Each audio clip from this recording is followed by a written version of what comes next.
नमस्कार दोस्तों, मैं अनामिका आप सबका अनामिका एस्ट्रोलॉजी में हार्दिक स्वागत करती हूँ। आज हम बात करेंगे मेष राशि नवंबर 2022 आपके लिए कैसा होगा, किस प्रकार से एक ग्रह संभालेगा तो बाकी ग्रह दिन में तारे दिखाएंगे, किस प्रकार से इस कंडीशन से बचे, कैसे ग्रहों को मजबूत करें, कब कब ये पल आएगा जब सावधानी बरतनी होगी, किस पल आपको लाभ उठाना होगा, पूरी जानकारी ध्यानपूर्वक देखिएगा। दोस्तों, समय हमेशा एक जैसा नहीं रहता। हानि और लाभ दोनों स्थिति इस बार एक ही महीने में देखने को मिलेगी। तो आइए जानते हैं कौन सा समय आपके लिए खुशनुमा होगा और कौन सा समय संकट ला सकता है, और उसके विशेष समाधान वीडियो के अंत में बताऊंगी। आगे बढ़ने से पहले निवेदन है, वीडियो को लाइक किया करें। कुंडली विश्लेषण या बर्थ डिटेल्स ना होने पर हस्तरेखा विश्लेषण के लिए वीडियो की स्टार्टिंग में दिए गए व्हाट्सएप नंबर पर टेक्स्ट कर इंक्वायरी करें, अपॉइंटमेंट फिक्स करें, सटीक सरल समाधान अपनी हर प्रॉब्लम का जानें। या जब जब गोचर में ग्रहों की स्थिति कमजोर आती है उससे पहले अपनी कुंडली का विश्लेषण करवाएं, समय से लगन कुंडली के अनुसार उपाय करें और सिचुएशन को पहले ही सटीक तरीके से हैंडल करें। आइए अभी बात करते हैं नवंबर 2022। दोस्तों, नवंबर के महीने में 4 बार ग्रहों का परिवर्तन देखने को मिलेगा, जिसमें से सबसे पहला परिवर्तन आपके लिए होगा शुक्र का। 11 नवंबर तक शुक्र स्वराशि में सप्तम भाव में रहेंगे और 11 नवंबर को आपके धनेश रात्रि 8:09 पर अष्टम भाव में यानी कि वृश्चिक राशि में प्रवेश करेंगे। हालांकि शुक्र और केतु की युति टूटेगी, लेकिन शुक्र का 11 नवंबर से अष्टम भाव में आना स्थिति को बिगाड़ेगा। 11 नवंबर तक शुक्र संबंधित कामों से लाभ बना रहेगा। मॉडलिंग, टीवी, फिल्म इंडस्ट्री, खाने पीने का काम, ज्वेलरी का, कॉस्मेटिक्स का, पार्लर का काम, स्त्री संबंधित जितना भी सामान आप बेच रहे हो उससे संबंधित लाभ की स्थिति 11 नवंबर तक है। 11 नवंबर के बाद वृश्चिक राशि में शुक्र का आना इस क्षेत्र से नुकसान देगा। ये क्षेत्र मंदे की स्थिति देखेगा, साथ ही साथ कला में भी ज्यादा मन नहीं लगेगा। ये समय शुक्र का आपके अष्टम में आना गुप्त अंगों का रोग, हड्डियों का रोग या जीवन साथी संबंधित परेशानी लेकर आएगा। जीवन साथी के स्थान परिवर्तन के योग बनेंगे। ये समय आपको थोड़ा संभलना होगा, लड़ाई झगड़े से बचना होगा। शुक्र का लेकिन 11 नवंबर तक सप्तम भाव में रहना आपके लिए मच बेटर है, जो स्थिति को आपके कंट्रोल में रखेगा, धन कमाने के नए जरिए दे पाएगा। लेकिन दोस्तों, 11 नवंबर के बाद शुक्र का अष्टम में आना धन खर्च के योग बनाएगा। फिजूल के खर्चे बढ़ेंगे, बीमारियों पर भी धन खर्च इस समय आप देखोगे। अगला परिवर्तन होगा मंगल का। राशि का स्वामी इस बार वक्री होंगे। जी हाँ दोस्तों, मंगल मिथुन राशि से शत्रु राशि से 13 नवंबर को रात्रि 8:48 पर वक्री होंगे और वृषभ राशि में धन भाव में प्रवेश करेंगे। मंगल का वक्री होना आपके लिए लाभदायक साबित होगा। जी हाँ दोस्तों, मंगल का वक्री होना, धन भाव में आना आपके लिए अच्छा साबित होगा। जहां शुक्र धनेश कमजोर स्थिति में जाएंगे, वहां मंगल मजबूत स्थिति में आएंगे। मंगल हालांकि दूसरे भाव में परिवार में अशांति का माहौल ला सकते हैं, लेकिन धन कमाने में आपकी मदद करेंगे, विशेषकर प्रॉपर्टी संबंधित काम से, फार्मा के क्षेत्र से, मेडिकल फील्ड से, मीठे के व्यापार से आपको लाभ की स्थिति 13 नवंबर के बाद ज्यादा अच्छी दिखाई देगी। 13 नवंबर से ये समय परिवार में किसी मांगलिक कार्य संबंधित फैसले लिए जाएंगे, परिवार में किसी मांगलिक कार्य संबंधित खरीदारी होगी। मंगल का आपके धन भाव में आना आपकी शारीरिक ऊर्जा की जो कमी है उसको भी दूर करेगा, साथ ही साथ एक कॉन्फिडेंस देगा। स्वभाव में उग्रता जरूर दे सकता है, जल्दबाजी दे सकता है, लेकिन कई प्रकार से लाभ भी बनाएगा। चीजों को जहां शुक्र कमजोर कर रहा है वहां मंगल मजबूत करेगा, बल्कि ससुराल में भी धन वृद्धि आप इस समय देख पाओगे। और ये समय ससुराल संबंधित, लेकिन आपको तोल मोल कर बोलना होगा। बात करते हैं अगला परिवर्तन बुध का।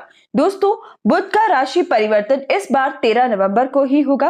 रात्रि 9:20 पर बुध भी तुला राशि से वृश्चिक राशि में अष्टम भाव में जाएंगे। 8वें भाव में बुध का जाना आपको विपरीत राजयोग देगा, जो कोर्ट केस में जीत दिलवाएगा, शत्रुओं पर विजय प्राप्त करने का मौका देगा। कर्जे से मुक्ति नहीं, लेकिन कर्जा जो लेना चाहे इस समय कर्जा लेना आपके लिए आसान रहेगा। किसी अपने से भी आपको लोन पर पैसा मिल जाए, ऐसी स्थिति आपके लिए बनेगी। 13 नवंबर से बुध का आपके अष्टम में आना लेकिन नसों का रोग देगा, दांतों का रोग देगा, स्किन की एलर्जी देगा, इसलिए संभलिएगा। कुल मिलाकर बुध का अष्टम में आना भी कुछ खास फलदायी नहीं है, बल्कि ये समय खूब यात्राएं करवाएगा और यात्राओं में रुकावटें भी लेकर आएगा। अगला परिवर्तन इस महीने होगा सूर्य का। 16 नवंबर को शाम 7:15 पर सूर्य नीच राशि से सप्तम भाव से निकलेंगे तो आपके वृश्चिक राशि अष्टम में आ जाएंगे। जी हाँ दोस्तों, मेष राशि के लिए इस बार ज्यादातर ग्रह वृश्चिक राशि से गोचर कर रहे हैं, जो आपके लिए अच्छे नहीं है, जो आपको कहीं ना कहीं परेशान करेंगे, कहीं ना कहीं आपके कामों में रुकावटें लेकर आएंगे। हालांकि सूर्य तो नीच राशि में भी खास नहीं था, मैरिड लाइफ में अनबन की स्थिति लाता है, पार्टनरशिप टूटने के योग लेकर आता है, लेकिन 16 नवंबर के बाद वृश्चिक राशि में अष्टम में सूर्य का जाना आपके लिए और गंभीर साबित होगा। ये समय अनसर्टेन गेन हो सकते हैं, गुप्त पैसा पाने के योग बन सकते हैं, लेकिन खर्चे दुगने होंगे। साथ ही साथ सूर्य का भी अष्टम में आना आंखों की एलर्जी, स्किन डिजीज का बढ़ना, हार्ट के पेशेंट्स की बीमारी का बढ़ना या कोई ना कोई टेंशन घर कर जाना, ऐसी स्थिति आएगी। पिता से वाद विवाद की पूरी संभावना बनेगी। पिता से इस समय तोल मोल कर बोलिएगा। अपने रिश्तों में जितना ज्यादा संभलोगे उतना बाद में पछताने से बचोगे। बात करते हैं अब आपके लिए बाकी ग्रहों की, क्योंकि दोस्तों इस महीने यही 4 परिवर्तन है, जिसमें से मंगल का परिवर्तन आपके लिए शुभ है, बाकी परिवर्तन नेगेटिव हैं। इस बार अगर आपको सबसे ज्यादा कोई बचा रहा है तो वो है शनि, जो साल भर कर्म क्षेत्र में है, जो कम से कम ग्रह जैसे भी हो आपको कर्महीन नहीं बनाएगा, कर्मशील रखेगा। अपनी मेहनत पर पूरी तरीके से फोकस्ड रहोगे। बाकी ग्रहों की वजह से काम में रुकावट आ सकती है, लेकिन शनि काम एटलीस्ट बंद नहीं होने देगा, नौकरी छूटने नहीं देगा। साथ ही साथ शनि का कर्म क्षेत्र में मकर राशि में रहना प्रॉपर्टी से विशेषकर लाभ देगा, रियल एस्टेट से लाभ देगा, सीमेंट, रेता, बजरी, लोहा, तेल के व्यापार से लाभ देगा।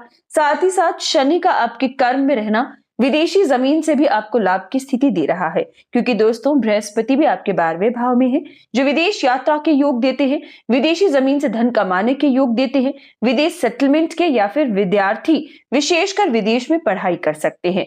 दोस्तों अगर कुल मिलाकर स्टूडेंट्स की बात करें तो 16 नवंबर से स्टूडेंट्स को बहुत संभलना होगा। सरकारी नौकरी में भी जो लोग हैं आपको पूरा महीने संभल कर चलना है, वाद विवाद से बचना है, रिश्वत लेने रिश्वत देने से बचना है, कोई भी इलीगल काम आप मत कीजिएगा, वरना ये महीना फंसने के प्रबल योग है। साथ ही साथ सूर्य का कमजोर स्थिति में रहना, चाहे 16 नवंबर से पहले चाहे 16 नवंबर के बाद। रिलेशनशिप के लिए अगर बात करें 16 नवंबर से पहले तो विवाह के योग बनेंगे मेष राशि के लिए, लव मैरिज इस समय पक्की हो सकती है, लेकिन 16 नवंबर के बाद परेशानी के योग बनेंगे। और अगर जो नई रिलेशनशिप के बारे में सोचना चाहे, आपके लिए 16 नवंबर से पहले भी अच्छे नहीं है और 16 नवंबर के बाद भी। ये समय रिलेशनशिप में जो विवाह के बारे में सोचना चाहे आपके लिए तो अच्छा रहेगा, परिवार की सहमति से लव मैरिज के योग बनेंगे। लेकिन जो लोग रिलेशनशिप में आगे नहीं बढ़ना चाहते हैं, धोखा मिलना धोखा देना दोनों इस समय संभाविक है। सूर्य नीच राशि के हैं, हालांकि नीच भंग जैसा प्रभाव है, शुक्र स्वराशि के हैं, लेकिन फिर भी 11 नवंबर से शुक्र आगे बढ़ेंगे तो सूर्य का नीचता और बढ़ेगी। 11 नवंबर से 16 नवंबर सूर्य का नकारात्मक नेगेटिव प्रभाव सबसे ज्यादा देखने को मिलेगा। इस समय निंदा करने से बचिएगा, निंदा पाने से बचिएगा, मान प्रतिष्ठा का पूरा ख्याल 11 नवंबर से 16 नवंबर विशेष दीजिएगा। तो दोस्तों कुल मिलाकर मेरे हिसाब से नवंबर का महीना मेष राशि के लिए कुछ खास नहीं है। दैनिक राशिफल इस बार जरूर फॉलो कीजिएगा, उसके अकॉर्डिंग अगर चलोगे तो बचे रहोगे, वरना पछताओगे। स्टॉक मार्केट, कमोडिटी सेक्टर में इस महीने कोई बड़ा रिस्क मेष राशि ना ले। बात करें उपाय की तो इस महीने सबसे पहला उपाय करिएगा शुक्र का। शुक्रवार के दिन शुक्र बीज मंत्र पढ़िए, तुलसा जी के पौधे को जल दें, मां लक्ष्मी को सफेद पुष्प अर्पित करें। साथ ही साथ बुध का उपाय करें। बुधवार के दिन विशेषकर आपको गणपति जी को मीठे पान का भोग लगाना है और बुधवार के दिन आईना देखकर दिन की शुरुआत करें।